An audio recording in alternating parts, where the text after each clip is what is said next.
I used to think I had a pretty normal life, strict but loving parents, a quiet home, and a brother who meant everything to me. Nate and I were only 2 years apart, but emotionally, we were inseparable. My earliest memories were of him, built in blanket forts, riding bikes, fighting over the last cookie. We had our own codes, our own jokes. He was my protector, my best friend, my constant. When I was being bullied in school, Nate stood up for me. When he fell off a tree and broke his arm, I cried harder than he did. I remember whispering to the universe to take his pain away and give it to me instead. Even when he left for college, we stayed close. We'd send each other memes, vent about our parents, laugh about dad's refusal to ever use sunscreen, even though he always burned like a lobster. Then came the phone call. It was early, still dark outside. My phone buzzed violently on the nightstand. Mom's voice was trembling. I could barely make out her words between sobs. Nate collapsed. He's in the hospital. My world froze. I didn't even brush my hair. I threw on a hoodie and drove like a maniac. My heart pounding so loud it drowned out the radio. I sprinted through the hospital corridors like I was chasing a piece of myself. When I found his room, Nate was hooked up to machines. Pale, weak, but still smiling. "Hey," he whispered, "you look like hell." Even like that, he was trying to joke, but his eyes were scared. I'd known him my whole life. I could see it. He was terrified. The doctors told us his kidneys were failing. Fast, he needed a transplant. Urgently. Mom was in silent panic. Dad kept rubbing his face like he could wipe the reality away. But I knew what I had to do. "I'll get tested," I said. "If I'm a match, I'll donate mine." "Lucy, no," Mom said immediately. "You don't understand? He's my brother." I snapped. "This isn't up for discussion." There was a strange silence. My parents looked at each other in a way I couldn't quite read. Fear? Guilt? But I was too focused on Nate to notice, or maybe I didn't want to notice. The test came back. I was a perfect match. Even the doctors were surprised. "It's rare," they said. "This kind of compatibility is almost too good to be true." I smiled. "Of course it is. He's my brother." I felt proud. It felt like fate, like I was meant to save him. The night before the surgery, Mom sat by my bed. She looked like she wanted to say something. Her mouth opened, closed, opened again. "I'm proud of you," she whispered, brushing my hair back. But what?" She didn't answer. She just hugged me, too tightly, and didn't let go. I was wheeled into surgery under the fluorescent lights, white tiles flashing above me like a strobe. I wasn't scared. I wasn't nervous. I felt sure. I was doing the right thing. I was giving a piece of myself for someone who was a piece of me. The recovery was brutal. Pain stabbed through my side with every breath. But I didn't care. I kept asking, "How's Nate? Is he okay? Is it working?" It was. He got better. Day by day, he smiled more. He started cracking jokes again. He brought me silly sketches he drew in his hospital bed. One of them showed a superhero with a kidney-shaped cape. The hero's name, Kidney Girl. We laughed. I felt whole. But then, something started to shift. Mom avoided eye contact. Dad seemed even quieter than usual. And Nate, he'd look at me with this strange expression, like he knew something I didn't. I brushed it off. Maybe they were just still processing everything. Until I opened that drawer and found the paper that changed everything. I wasn't snooping. I wanted to believe that I wasn't looking for secrets, just grabbing a pair of socks from the dresser in the guest room where I was staying during recovery. My parents had set up a space for me there, away from stairs and noise. The bottom drawer stuck a little, so I yanked harder. And that's when a small folder popped loose from behind the wood panel and slid out onto the floor. I picked it up without thinking. Plain, old, faded edges, it looked like something from the DMV or school records. I wish I hadn't opened it. I really, really wish I hadn't. The first page was a hospital document, not Nate's, mine. My birth date was right, but everything else felt wrong. The name of the hospital wasn't the one Mom had always mentioned. The name of the mother listed wasn't hers. I sat down on the floor. Heart pounding, mouth dry. I flipped through the pages like they were on fire. Adoption papers, legal custody transfer. My parents' names, their signatures. The date I was adopted. I was just a few weeks old. My biological mother had surrendered parental rights due to unstable home conditions. There was no name for the father. I couldn't breathe. I wanted to scream. I wanted to cry. But I just sat there, frozen. My entire existence, my family, my identity, it had all been a lie. No one told me. No one ever told me. I stared at the door for what felt like an hour, waiting for someone to walk in and explain. Waiting to be told it was a mistake, a prank, a misfiled document. But no one came. Eventually, I carried the folder downstairs, my hands trembling. My mom was in the kitchen, chopping vegetables. She turned to smile, then froze when she saw what I was holding. "Where did you get that?" she whispered. Her face went pale. Her hand still gripped the knife. I placed the folder on the counter, slowly. "Is it true?" She didn't answer. "Mom, is it true?" She sank into a chair like her legs gave out. "We were going to tell you, we always meant to. But then time passed and you were so happy and we were scared. You lied to me." "We protected you," she said, desperate. "You are our daughter in every way that matters." I couldn't listen. I couldn't look at her. Did Nate know? She looked away. That was my answer. My knees buckled. I caught myself on the counter. The pain from the surgery in my side flared up, but it was nothing compared to the pain in my chest. Nate knew. He knew we weren't related, that I wasn't his biological sister. And he let me go under the knife anyway. Let me believe I was saving my real brother. Let me believe we shared blood, genes, history. My hands were shaking as I stormed upstairs. I banged on his bedroom door. He opened it slowly, his face tired but calm. Too calm. "You knew," I said. My voice was low, dangerous. He didn't deny it, didn't pretend. He just nodded. "I found out when I was 15, he said. I had overheard Mom and Dad talking. I didn't know how to tell you." "So you didn't." Silence. "You let me give you my kidney. You let me do that. I didn't ask you to. You didn't stop me." He looked away. "You're still my sister, Lucy. You always will be." My voice cracked. "No, Nate, I was your sister. Until you let me believe a lie. Until you took a part of me I can never get back." I left his room without another word. I didn't sleep that night. I sat on the edge of the bed, watching the sky darken and then brighten again. Everything that once felt solid in my life, my parents, my brother, my sense of self, had turned to sand. I thought about leaving. I thought about never coming back. But deep down, I knew there was something else I needed first. The truth. All of it. The next morning, I didn't pretend. I didn't say good morning. I didn't fake a smile. I just sat at the kitchen table with the adoption folder in front of me like it was a bomb I was daring someone to defuse. Mom hovered by the sink, her face hollow and gray. Dad came in quietly, poured coffee, and tried to act like nothing was wrong. That made it worse. So I said, "Are we all just going to pretend this didn't happen?" Mom winced. Dad paused mid-sip, then slowly lowered his cup. "Lucy," Mom began, "we were going to tell you. We really were." "When?" I snapped. "On my wedding day? On your deathbed? After my second kidney donation?" Dad closed his eyes. Mom stepped closer, tears in her voice but not yet in her eyes. "You were a baby. You had just been born. Your biological mother, she wasn't able to care for you. We were on an adoption list for years, and when we got the call, you decided to keep it a secret for the next 22 years. It wasn't like that. No, I slammed the folder shut, then explained it to me. Explain why everyone in this house knew but me. Dad finally spoke, his voice low and tired. "We wanted to wait until you were old enough to understand. Then we just kept waiting. You were happy. You loved us. You loved Nate. We didn't want to ruin that." I laughed, bitter and sharp. "Ruin what, my fake life?" Mom reached for me, but I stepped back. "And Nate?" I asked. "Did you wait too?" They looked at each other. That look again, the same one they shared when I offered my kidney. I felt sick. "You know I was a match," I whispered. "You knew it was medically odd that we were so compatible, didn't you?" Mom's eyes welled up. "We were shocked too," she admitted. "But we didn't want to stop you. You were so determined, so sure." I clenched my fists. "You let me believe I was saving my brother, that we were blood, that we shared something real." Dad stood up slowly. "Lucy, being family isn't just about blood." I stared at him, disbelief thick in my chest.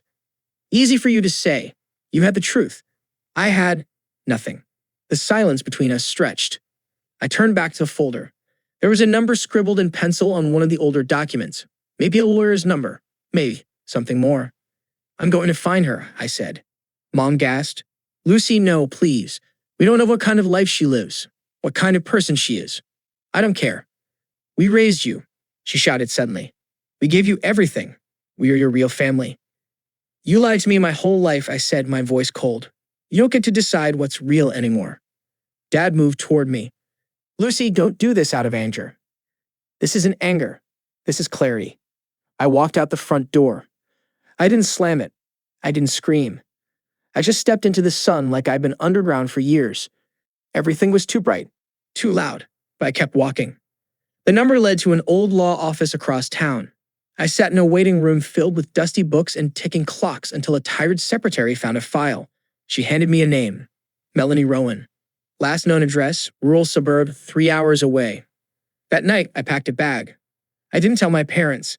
I didn't answer Nate's texts. I turned off my phone. I didn't want their apologies, or explanations, or guilt. I just wanted to know who I really was, even if it meant tearing open another wound. The drive was long and quiet. The highway stretched endlessly, lined with dead fields and power lines that hummed like thoughts I didn't want to have. I didn't play music. I didn't call anyone. I just watched the road and tried not to imagine what would happen when I got there. Melanie Rowan. I said her name out loud once just to hear how it felt. It didn't feel like anything. She lived in a small town I'd never heard of, tucked between 2 cornfields and a post office that looked like it hadn't been updated since the 80s. Her address led me to a modest white house with faded blue shutters and wind chimes that tinkled in the breeze. I parked across the street, and I froze. What was I supposed to say? Hi, I'm the daughter you gave away. Thanks for the abandonment. I just gave away an organ in your honor. Why? I sat there for 10 minutes, my hands clenched around the steering wheel, staring at the front door. Then I saw her. A woman in her late 40s stepped onto the porch, holding a mug and wearing a cardigan that looked handmade. Her hair was in a messy bun, and she had the kind of tired face that seemed too much and still smiled anyway. I knew it was her. She looked just like me. Not exactly. Older, softer, but the curve of her chin, the slope of her nose. I saw myself in her without even trying, and I started crying. Silent, angry tears that blurred the windshield and tasted like confusion. I got out of the car before I could lose my nerve. Walked across the street. My legs felt like jelly. My brain was screaming, but my mouth opened anyway. Melanie? She looked up from her mug. Froze. And then something changed in her eyes, like a light flicked on in a room she'd sealed shut years ago. She didn't speak at first. She just stared. Then, in a whisper, Lucy. I don't know how she knew. I hadn't introduced myself. I hadn't explained, but she knew. She set the mug down on the porch railing with trembling hands. Her face paled. She reached for the doorframe, as if to steady herself. Oh my God, she breathed. I never thought. I didn't know what to do. I wanted to scream at her, hug her, run away, demand answers, all at once. Instead, I just said, "Can we talk?" She nodded quickly and led me inside. The house was warm, filled with plants and the smell of cinnamon. A dog barked somewhere in the distance, then quieted. There were framed photos on every wall, none with me in them. She brought me tea. Her hands were shaking. I didn't drink it. We sat across from each other at her kitchen table. She looked at me like I was a ghost. I broke the silence. Why? Her eyes filled instantly. No hesitation. No defensiveness. Just pain. I was 19, she said, her voice cracking. I was living with a man who hit me. I didn't have a job. I didn't have support. I was terrified. When you were born, I held you once. Just once. And then I handed you to the nurse and told them not to bring you back. I didn't blink. I didn't breathe. She covered her mouth with her hand, shaking her head. I've regretted it every day of my life. I studied her. Every wrinkle, every tremble, every ounce of guilt in her posture. And I believed her.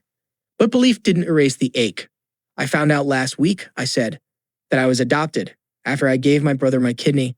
She gasped, a hand over her heart. They didn't tell you? No. Her eyes brimmed again. She reached out instinctively, a hand on the table between us. I didn't take it. I'm not here for closure, I said. I don't even know what I want. She nodded, swallowing hard. You have every right to be angry. Silence sat between us like a third person. Then softly. You have a little brother, she said, 10 years old. His name is Caleb. I blinked. He kept him. She looked devastated. No, it wasn't like that. I got clean. I got away from that man. I got help. Years later. I had Caleb with someone safe, someone kind. I stared at the table. The tea had gone cold. I never stopped wondering about you, she whispered. Every year on your birthday, I lit a candle. I prayed you were okay. I didn't know what to say. I stood up. Her eyes widened. Are you leaving? For now. She followed me to the door, her hand hovering near my arm but not daring to touch it. Lucy. I turned to her, voice low. You gave me away once. You don't get to ask me to stay now. Her eyes dropped. I stepped off her porch. But just before I reached the car, I heard a voice, small and curious, from behind the screen door. Mom? Who was that? I didn't look back. The drive back felt different, colder, quieter. My hands didn't shake this time. My chest didn't pound. But something in me had shifted, like a floorboard I trusted my whole life had finally cracked. I didn't go straight home. I parked at the old park where Nate and I used to ride our bikes. The swings were rusted now. The merry-go-round creaked in the wind. I sat on the same bench where he once tied my shoelaces when I was too frustrated to do it myself. And I cried. Not for Melanie. Not even for my parents. For Nate. For the version of him I had in my head. The loyal big brother who would have taken a bullet for me. The boy who promised we were always on the same team. Now I didn't know what we were. When I got home, no one was in the living room, but Nate's car was in the driveway. I hesitated at the bottom of the stairs, then climbed. His door was slightly open. He was inside, sitting on his bed, holding the sketchbook where he'd drawn all those silly cartoons for me after the surgery. When he saw me, he didn't speak. He just looked hollow. I stepped inside. You lied, I said flatly. He nodded, didn't argue. You let me believe I was your sister, that I was doing this for family. He closed the sketchbook. You're my sister, he said. You always have been. I laughed bitterly. I'm not, and you knew that. He looked up, eyes glassy. I found out when I was 15. I didn't know what to do. I was scared. Scared of what? That I'd leave? He didn't answer. You let me give you part of my body, Nate. A part I can never get back. He finally stood. I didn't ask you to. No, I snapped. You just let me believe a lie so you wouldn't have to face the truth. He looked like I'd slapped him. I didn't want to lose you. You did, I whispered. You already did. I turned to leave. Lucy, please. I stopped at the doorway. You know what hurts most? Not the kidney, not the lie, not even the adoption. I turned around. It's that I would have done it anyway. Even if I'd known, I still would have given it to you, because that's what family does. He sat down slowly, hands in his hair. I left the room, my chest burning. 2 days passed. No one talked. No one apologized. The air was thick with regret and silence. Then on the third morning, there was a letter on my nightstand. Not a text. Not a note. A letter. In a child's handwriting. I frowned and unfolded it. Hi, my name is Caleb. Mom said I have a big sister. She cried when she told me, I think she misses you already. I drew you a picture. It's us eating pizza. I hope you like pizza.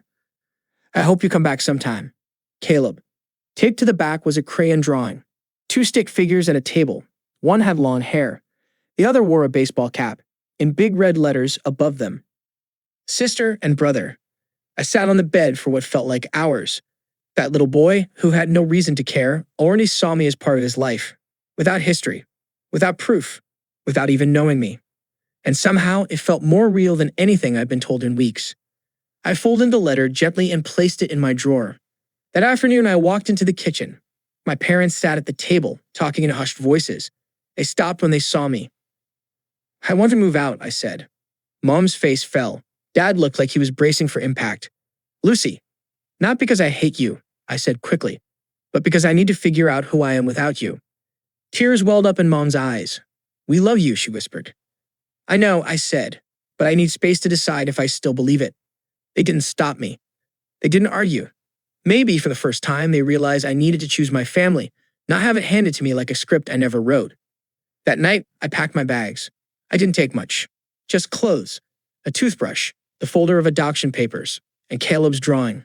I still didn't know who I was, but maybe I was ready to start finding out. A month passed, then 2. I moved into a small apartment in a nearby town, just far enough to breathe, but close enough that I could still meet with doctors for post-surgery checkups. The place was small, 1 bedroom, peeling wallpaper, a shower that whined when the water got hot, but it was mine, my space, my silence. I worked part-time at a bookstore downtown.